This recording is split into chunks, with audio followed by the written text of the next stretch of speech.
The winter sun had barely risen. When Eli Harrington pushed open the warped wooden door of his cabin, the cold spilling in like an uninvited memory, morning frost clung to every surface, turning the world outside into a place he no longer recognized nor wished to. He stood on the porch, boots sinking into thin snow, breath rising in weary clouds. 2 years had passed since death stole his wife, Mara, yet the emptiness inside him had not softened.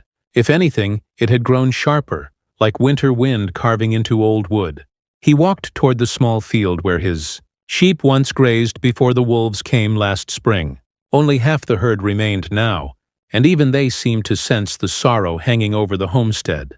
Eli ran a hand over his unshaved jaw, the motion more habit than comfort. Some men rebuilt after loss. Some men drank.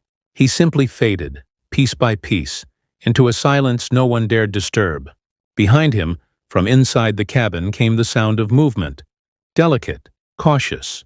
His daughters rising. He closed his eyes briefly, guilt cutting deeper than cold. They deserved more than a father made of shadows and broken edges. Lydia, at 14, had grown too quickly into the role of caretaker, her gentle voice always steady even when her eyes were not. Emma, barely 10, still tried to smile for him, still left drawings on his bedside table, the way she used to when their mother was alive. Both girls tried to pull him back to life. But grief had a stubborn grip, and Eli had a stubborn heart. He returned to the cabin slowly, each step heavy. Inside, the fire had burned low, the orange glow flickering weakly across the wooden walls Mara once scrubbed clean. Lydia was setting the table, her thin hands steady despite the cold. Emma sat on the floor near the hearth, wrapping strips of fabric around her small doll, humming the tune their mother used to hum. "Morning, Papa," Lydia said softly. Eli nodded, the gesture stiff. "Morning." Emma lifted her face. "It snowed again. We could go see the river later. Maybe it froze over." "Maybe," he said, though he knew he would not go. The girls exchanged a look, one filled with silent, understanding only siblings forged in hardship shared. Lydia ladled porridge into 3 wooden bowls. Emma placed a small cup of water near his seat. They carried on the motions of family even when the man at their table felt like a ghost, wearing a living man's skin. Breakfast passed in quiet, broken only by the crackle of the fire and the occasional clatter of wooden spoons. Eli ate because Lydia watched him, her eyes filled with a quiet plea. He didn't have the heart to refuse. When the meal ended, Emma tugged at her mittens, eager to step outside into the new snow. Lydia wrapped a scarf around her neck, handing another to her sister. "We won't go far," she told Eli, though he barely responded. The truth was cruel and simple. His daughters were learning to navigate the world, around a father who existed more in grief than presence. The door shut behind them. Silence swallowed the cabin whole. Eli exhaled shakily. He stood from the table, pacing toward the corner where Mara's shawl hung untouched. Dark blue wool, frayed slightly at the edges, still faintly smelling of lavender. He brushed his fingertips over it lightly, then rested his forehead against the wall. "Mara," he whispered, voice cracking. "I'm trying. God knows I'm trying." But grief was a stubborn storm. And then came the scream, high, sharp, echoing through the trees. "Emma." Eli froze for half a heartbeat before instinct slammed into motion. He grabbed his coat, tore out the door, boots hammering against the frozen ground. Snow burst around him as he ran toward the forest edge where his daughters had gone. His lungs burned, but he didn't slow. Not when another cry followed. This time Lydia's voice, frantic, calling his name. He found them near the riverbank, both girls huddled beside a fallen tree. Emma's face was pale, eyes wide. Lydia's hands trembled. Between them lay a figure curled in the snow. A woman, young, barely conscious, dark hair spilled across her shoulders. Her skin was a warm bronze tone contrasting sharply against the white snow. Her clothing was torn, a wool skirt frayed at the hem, her boots worn thin from long travel. One sleeve was soaked in dried blood. Emma looked up at him, voice cracking. "Papa, she needs help." Eli knelt beside the stranger. Her breathing was shallow, her body trembling with cold. She opened her eyes at his touch, dark, deep, filled with a pain he recognized all too well. But there was something else there too. Strength, steadiness, a defiance that had not yet given up. Her voice came out broken. "Please, don't leave me here." Lydia swallowed, tears in her eyes. "Papa, she'll die if we don't help her." Eli felt the weight of their gaze, the same weight Mara used to give him whenever she wanted him to make the right choice. He looked down at the wounded woman again, snow falling gently onto her hair. He knew taking her in would bring complications, questions, risk. In the frontier lands of 1800s Wyoming, strangers were often treated with suspicion, especially those with skin that marked them as outsiders. Neighbors judged. Towns whispered. Trouble never needed an invitation. But Emma's small hand gripped his coat sleeve, shaking. "Papa, please." A long, silent moment stretched wide as winter sky. Then Eli slipped his arms beneath the woman, lifting her carefully. She gasped in pain but did not resist. Lydia exhaled with relief. Emma wiped her nose with her mitten and hurried ahead to open the cabin door. As Eli carried the woman across the snowy clearing, her head rested lightly against his shoulder. She whispered something too soft for him to hear. Her weight was nothing compared to the heaviness already inside him. Yet something about carrying her felt like a shift he wasn't prepared for. Inside the cabin, warmth enveloped them. Eli laid her gently near the fire. Lydia fetched blankets. Emma brought the water cup with both hands. The woman's eyes fluttered open as the heat touched her skin. She whispered her name, voice faint but clear. "My name is Raven." Eli stood over her, torn between fear and something else. Something that scared him even more. A faint spark, a feeling he hadn't felt in 2 long years. Hope? Raven slipped in and out of consciousness through most of the afternoon. The fire burned bright beside her, its crackling glow stretching. Shadows across the walls of the cabin like long fingers reaching for warmth. Snow kept falling outside, thickening, swallowing the valley whole. Eli sat at the table sharpening his old hunting knife, though his eyes drifted toward the stranger more often than the blade. Every time she flinched or whispered something in her sleep, he paused, listening, watching, unsure why he cared so much, yet unable to step away. Lydia knelt beside Raven with quiet patience, dabbing her forehead with a damp cloth. Emma hovered nearby, her curiosity overflowing like an untied bonnet in the wind. "She's hurt bad, Papa," Lydia murmured. "But she's strong." Eli didn't answer. Strength was something he could sense in people, the same way he sensed storms before they came. Raven carried something heavy. Beneath her silence, something that had carved grief into the lines around her mouth. Something Eli knew too well. When Raven finally woke again, her breath trembled but her eyes were steady. She scanned the room slowly, taking in the wooden beams, the stone hearth, the rough-spun blankets wrapped around her legs. Her gaze landed on Eli last, lingering. "You brought me in," she whispered. Eli nodded, his voice rough as gravel. "You were freezing out there." "Would have died if your girls hadn't found me," she murmured, her eyes softening toward Lydia and Emma. "I owe them my life." Emma blushed from the attention. "We didn't do much. You looked super cold and super hurt." Raven smiled faintly. "Super hurt is correct." Emma's giggle was the first genuine sound of joy the cabin had held in months.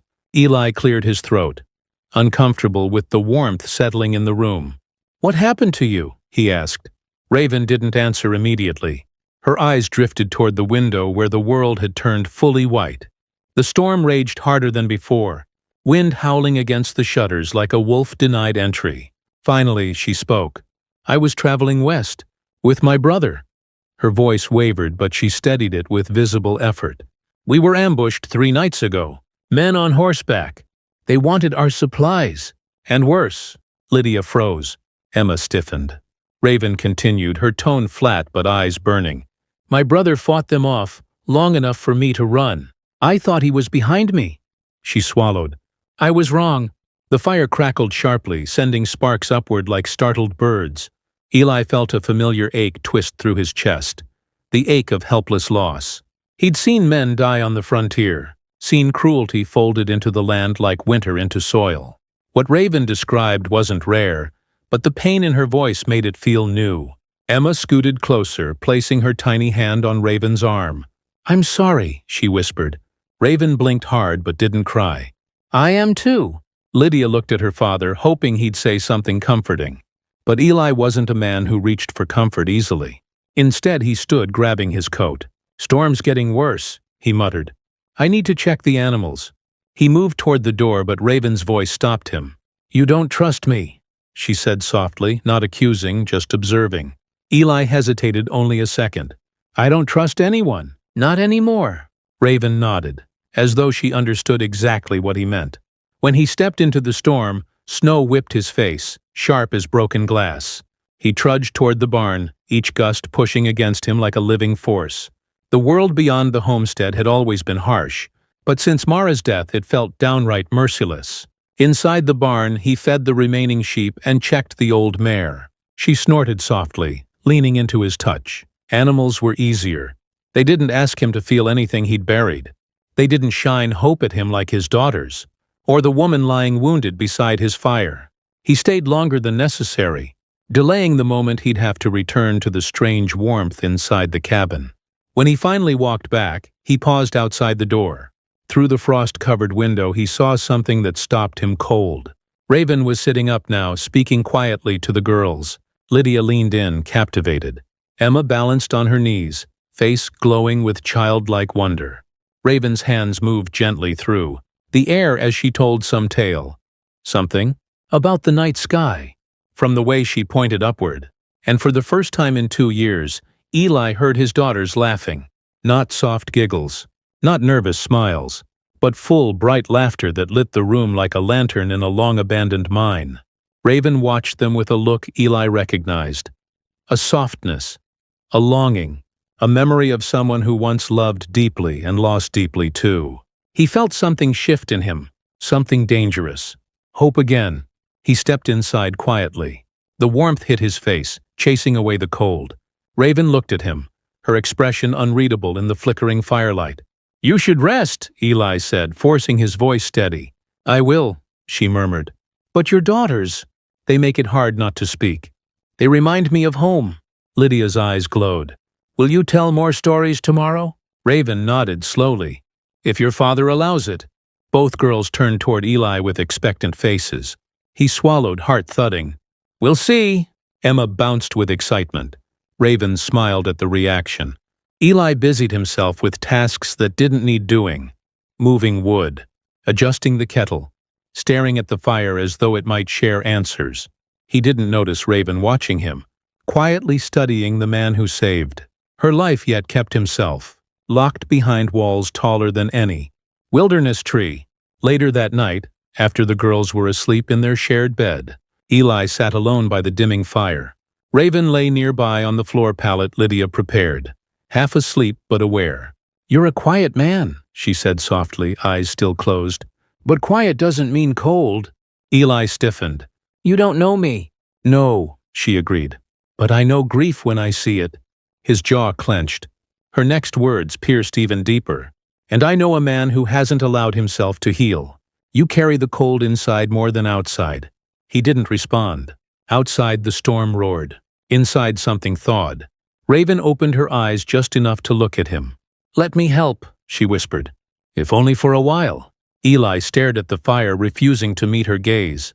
But the truth settled inside him like an ember refusing to die. He didn't want her to leave. Not yet. Not before he understood why a stranger's presence made the cabin feel less like a tomb and more like a home. By morning, the storm had quieted into a soft hush, the kind of silence that felt more like held breath than peace. Snow covered the valley in thick layers, smoothing every sharp edge into something gentle. The world looked almost harmless. Almost. Eli stepped outside before dawn, boots sinking knee-deep. Breath fogged before him in slow clouds. The air smelled clean, untouched, the way mornings after brutal storms always did. Inside the cabin, he could hear faint movement. Raven shifting, the girls whispering quietly, trying not to wake her. Their voices carried a warmth that had been missing for too long. He stood in the stillness, unsure whether to fear it or welcome it. When he finally returned inside, Raven was awake, sitting upright against the wall with a blanket wrapped around her shoulders. Her dark hair fell loose, a few strands brushing her cheek. She nodded politely when he entered. "Morning," she said, voice still rough. Eli set down the firewood, clearing his throat. Storm passed. Roads will open by tomorrow. Raven's gaze flickered, something unreadable behind her eyes. So soon? Lydia looked up sharply from her place by the fireplace. She shouldn't travel yet, Papa. She's barely standing.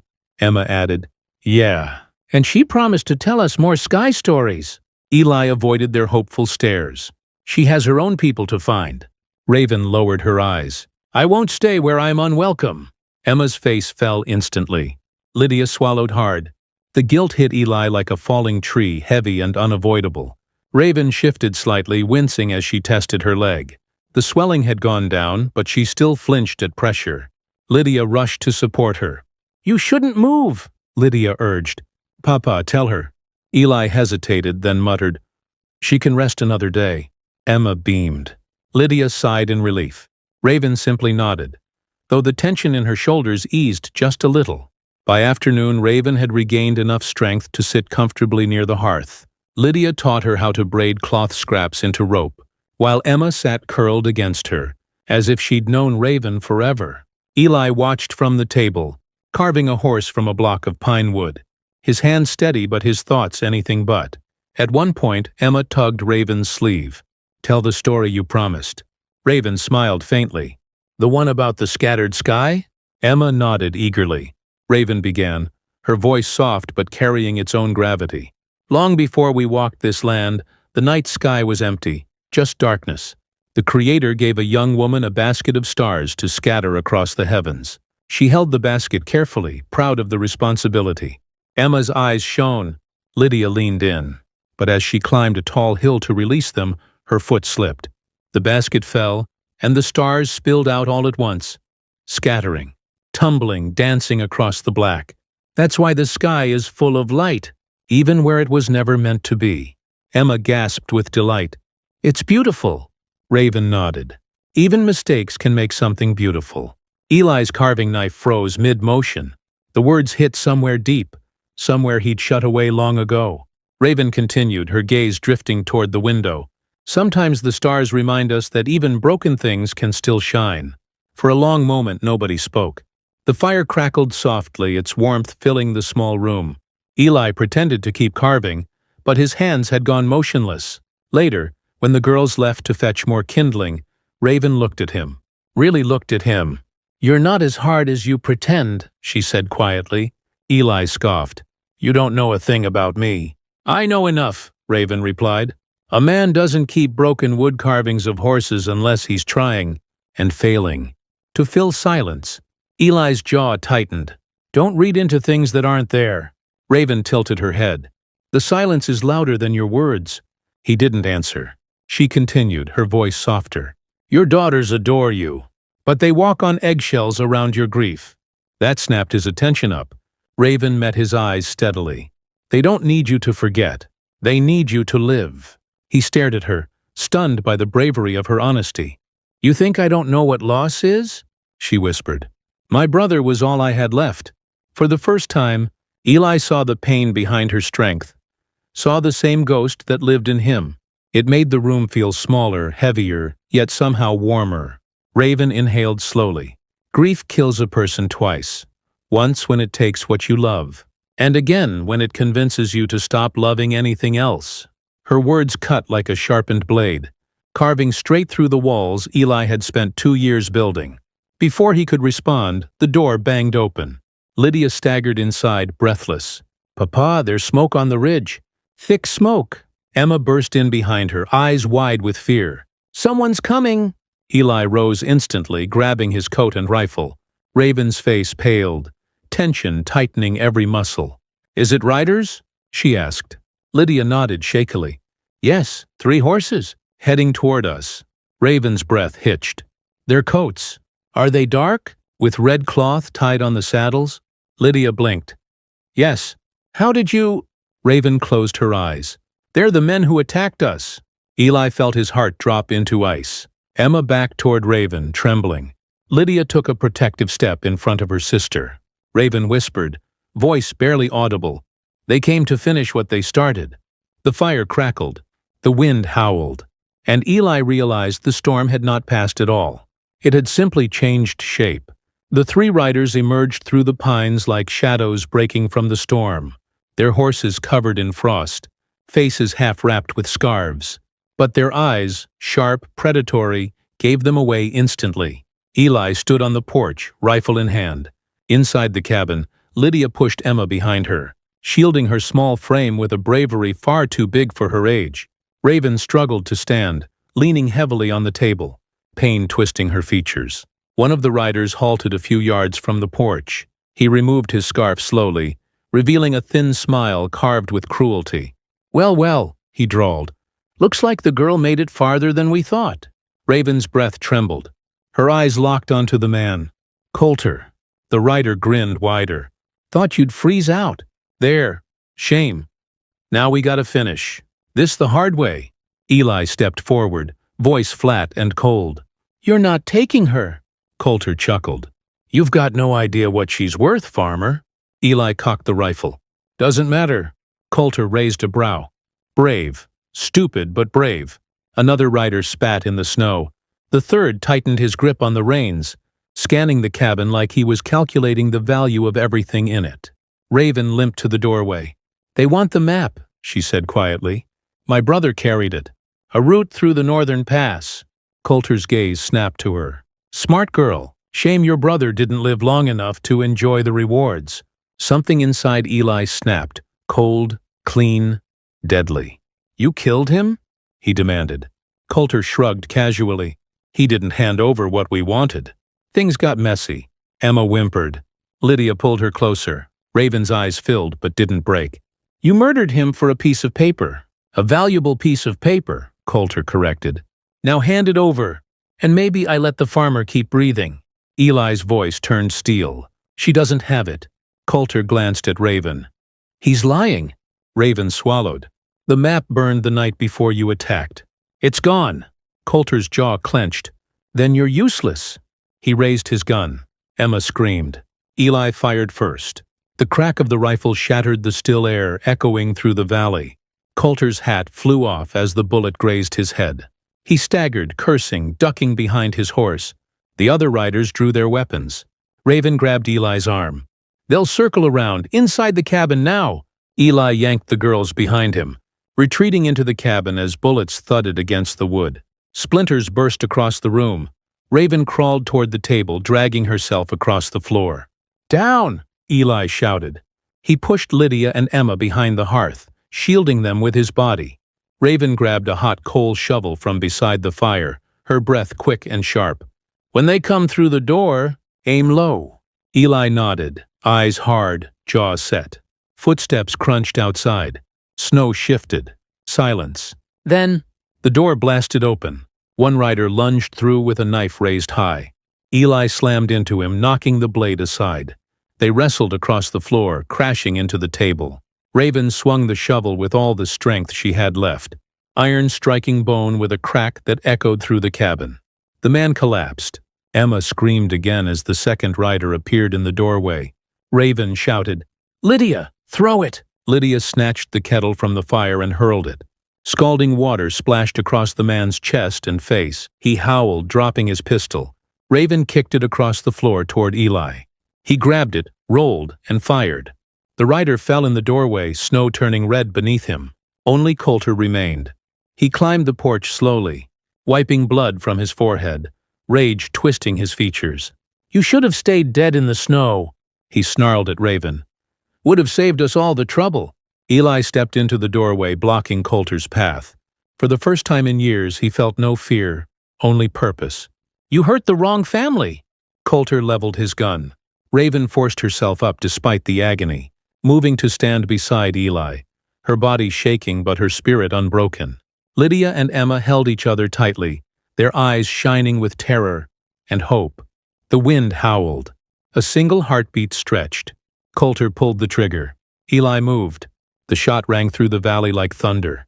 Coulter staggered, gun slipping from his hand, disbelief flooding his eyes as he collapsed into the snow. Behind him, smoke rose from Raven's borrowed pistol, her arms trembling, breath ragged. She had taken the shot. The threat was over. Silence returned, heavy and absolute.